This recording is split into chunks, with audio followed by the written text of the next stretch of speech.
Ассалаумағалейкум. Еліміздің бас арнасының тікелей эфирінде таңғы жаңалықтар. Студияда Бауыржан Бақытбекұлы. Мыңдаған босқын Грекия мен Македония арасындағы темір жолды бөгеп тастады. Осылайша олар Македонияның мигранттарға қарсы ұстанып отырған саясатына қарсылық танытты. Ресми Скопье ел аумағына тек Ирак пен сириялық мигранттарды қабылдау туралы шешім қабылдаған болатын. Алайда өзге елдерден бас сауғалаған босқындар бұл тәртіпке бағынғысы жоқ. Қазір шекара маңына шамамен 10 мың келіншек жиналып қалған. Айта кетейік, босқындар Еуропаға көбінесе Грекия мен осы Македония аумағы арқылы жетеді. Осы көші-қон дағдарысын реттеу мақсатында Ұлыбритания Францияға 20 миллион еуро бөледі. Бұл туралы Францияның Еуропа істері жөніндегі мемлекеттік хатшысы хабарлады. Қаражат мигранттарға арналған орталықтарды қаржыландыруға және босқындарды заңсыз тасымалдауға қарсы күрес шараларына жұмсалады. Перудың 42 өңірінде төтенше жағдай жарияланды. Елді соңғы бірнеше күні бойы толассыз жауған жауын әбігерге салуда. Нөсер салдарынан қаза тапқандар саны 11 адамға жетті. Зардап шеккендер 5 мыңнан асады. 600-ге жуық ғимарат жарамсыз күйге түсті. 200 автожолды су шайып кеткен. Ауа райының қолайсыздығына Эль-Ниньо табиғи құбылысы себеп болған. Біздің елде де күн райы күрт құбылып, өзен сулар деңгейі көтерілуіне байланысты көктемгі су тасқынының алдын алу шаралары күшейтілді. Кешелі бері көктем 2016 республикалық командалық штаб оқу-жаттығулары өтіп жатыр. Басқару штабы бүгін Көкшетаудағы жағдайда төтенше жағдай салалары мамандарлығының әзірлігін пысықтады. Ал атыраулық мамандар көктемгі су тасқынының алдын алуға тас түйін әзірміз деп отыр. Аймақтың су басу қаупі бар деген 57 елді мекенінде апатты жағдайдан құтқаруға арналған оқу-жаттығу шаралары өткізілді. Оған 3,5 мыңнан астам адам мен 472 техника жұмылдырылды. Биыл мұнайлы өңірде қыс жайлы, қар аз болды. Дегенмен сақтықта қорлық жоқ дейді жауапты орган мамандары. Әсіресе Жайық, Сағыз, Жем және Ембі өзендеріне таяу орналасқан ауылдар басты назарда. Бұл аймақта 3 мыңнан астам инфрақұрылымдық нысан бар. Ресей мен екі араны бөліп жатқан Қиғаш өзенінде белгілі мөлшерде қауіп тудыруы мүмкін. Сондықтан облыстық төтенше жағдайлар қызметі ресейлік әріптестерімен тығыз байланыс орнатып, үзбей ақпарат алмасып отыр.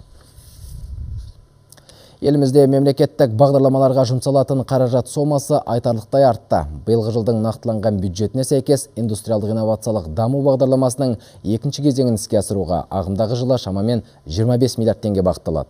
Бұл бастапқы жоспардан 11 миллиард теңгеге көп. Кәсіпкерлік саланы қолдауға бөлінген қаржы сомасы да 22 миллиард теңгеге артты. Бизнестің жол картасы 2020 бағдарламасына енді 60 миллиард теңге бөлінеді. Ал ауыл шаруашылығы саласын дамытуға арналған шығын биыл 27 миллиард теңгеге ұлғайып, жалпы сомасы 220 миллиард теңгеге жуықтады. Ірі кәсіпорындар мен көп қабатты үйлерге арналған электросорғылар енді Өскеменде өндіріледі. Жаңа құрылғы судың қысымын әрбір тұтынушыға қажетінше өзі реттеп отырады. Өнімнің Қазақстанда баламасы жоқ. Артықшылығы электр қуатын 30-40%-ға дейін үнемдейді. Әріптесім Олжас Керейханның сюжеті.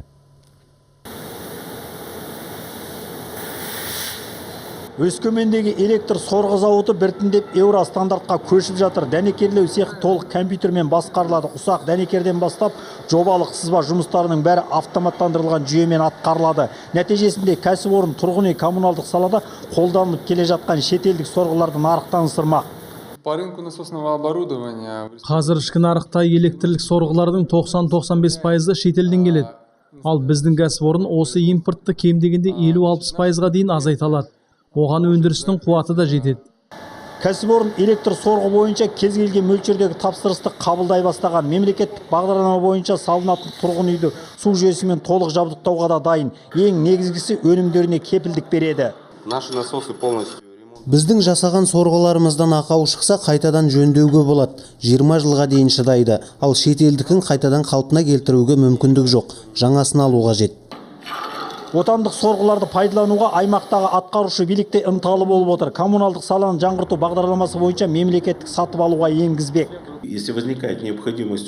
Егер тұрғын үй саласындағы сорғыларды жаппай ауыстыратын болсақ, әрине отандық құрылғыларды пайдалануға басымдық беріледі. Өз елімізде өндірілгендіктен кепілдігі де болады. Коммуналдық сала мамандарының айтуынша өңірдегі көп қабатты тұрғын үйлердің су мен кәріз жүйесінің 60-65% ескірген. Сондықтан отандық электр сорғыларға сұраныс артпақ. Ал әзірше зауыт өнімдерін Ресейге экспорттап отыр. Бұл елдің нарқы да импортқа тәуелді. Олжас Керейхан, Дмитрий Пахтин, хабар Өскеменнен. Ақтөбеде бауыр алмастыру операциясы сәтті өтті. Оны отандық дәрігерлер Сеул ұлттық университетінің мамандарымен бірлесіп жасады. Жуырда облыстың денсаулық сақтау басқармасы оңтүстік кореялық клиникамен ынтымақтастық туралы меморандум бекіткен. Корейлік ақ халаттылар осы келісім аясында елімізге арнайы келіп, қазақстандық әріптестеріне бауыр және бүйрекке трансплантация жасаудың қыр-сырын үйретіп жатыр. Мамандар бұл бастама еліміздің батыс өңірінде медициналық кластер құруға негіз болады деп отыр. Айта кетейік, қазір Ақтөбеде бауыр алмастыру операциясына 60-қа жуық науқас кезекте тұр. Батыс өңірінің тұрғындарына арналған трансплантологиялық орталық құру. Осылай шебер кластар ұйымдастыру арқылы біздің мамандардың біліктілігін арттырып, ары қарай өз еркімізбен, өз бетімізбен осындай үлкен операцияларды игеріп алуды біз жоспарлап жатырмыз. Трансплантация жасалса, егер бір облыста, сол облыстың медицина саласының дамуына баға беруге болады. Сондықтан өте бір маңызды бағыт. Семейдегі Абайдың мемлекеттік қорық мұражайында данышпан ақынның ән-күй мұрасын насихаттауға арналған көрме ашылды. Мұнда мұражай қорындағы 100-ге жуық жәдігер қойылған. Дені Абайдың шығармашылығына қатысты кітаптар, ноталар және пластинкалар. Домбыра, қылқобыз, дауылпаз, асат-аяқ сияқты ұлттық аспаптар да келушілердің назарында. Мұнан бөлек Абай әндерін халық ішіне кең таратқан жергілікті орындаушылардың жеке заттары да көрме қатысушыларын қызықтырмай қоймады. Мұражай қызметкерлері әр әннің шығу тарихы мен соңғы кездері табылып жатқан Абайдың әндері, күйлері жайлы әңгімелеп беруге дайын. Біздегі ең құнды жәдігерлердің бірі бұл жаңағы Абайдың шәкірті Шәкәрім Құдайбердіұлының баласы Ахат Шәкәрімұлының шапаны, және де одан бөлек өзіміздің әншіміз Мәдениет Ешекеевтің жаңағы концерт костюмы, және де өзіміздің осы Шәкәрім Құдайбердіұлының әндерін насихаттаушы Келденбай Өлмесековтің бөркі мен шапаны осы мұражайда экспозицияға қойылған. Халықаралық әйелдер күні мерекесі қарсаңында 16 қыз фильмі көрерменге жол тартты. Тұсаукесер рәсім Талдықорған қаласындағы Мәдениет сарайында өтті. Қазақфильм киностудиясы бұл туындының түсірілімін 2 жыл бұрын бастаған. Фильмде қазақтың белғұда салты насихатталады. Шығармашылық топ жетекшілерінің айтуынша, бұл романтикалық комедия жанрындағы туынды. Әйгілі кинорежиссер Шәкен Аймановтың «Біздің сүйікті дәрігер», «Тақиялы періште» фильмдеріне еліктеп түсірілген. Бірақ тың ізденістер көп. Бас кейіпкері ауылда тұратын жас мұғалім, 30 жастан асқан сүр бойдақ. Оқиға соның айналасында өрбейді.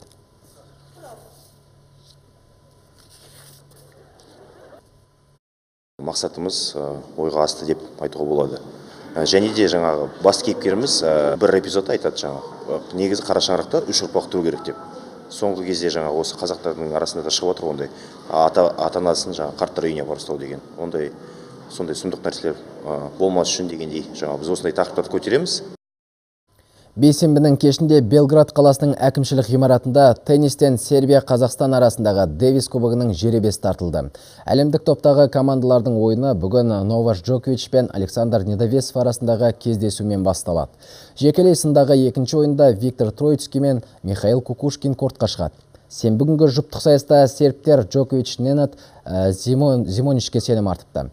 Қазақстан сапында Андрей Голубев пен Недовесов әлемдегі ең мықты жұпқа қарсы ойнайды. Жексенбідегі жекелей сында әлемнің бірінші ракеткасы Джокович пен еліміздің бірінші нөмірлі теннисшісі Кукушкин кездеседі. Соңғы матч Троицкий мен Недовесов арасында болмақ. Жеребеден кейін біздің жігіттер өз пікірлерін білдірді. Кортқа бірінші немесе екінші болып шығу деген мен үшін маңызды емес. Ең бастысы, бұл ойында мен өз білгенімді толықтай жүзеге асыруға тырысамын. Дәл қазір менің ойымда осы ғана. Сербия мен Қазақстан арасындағы матч өтетін Пионер спорт кешенінде алдымен жеткіншектер кортқа шықты. Қазақстан теннис федерациясының ұйымдастыруымен біздің елден барған балғындар ұлттық құраманың ойыншыларынан шеберлік сабағын алды.